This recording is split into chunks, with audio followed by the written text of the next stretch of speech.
Ke rumah Pak Tri. Disebabkan ramai sangat tunggu Pak Tri.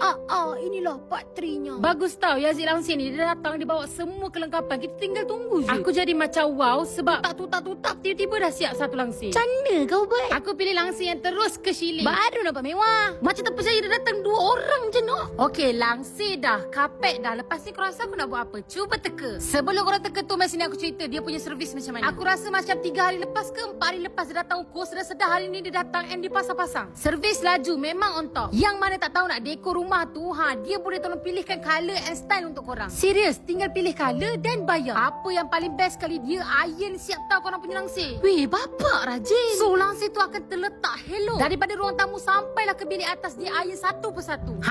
Bukan tu je. Aku pasang blind window juga dekat dapur. Sumpah cantik. Inilah rumah aku sebelum pasang langsir. Nak tengok hasil? 1, 2, 3. Cantik kan?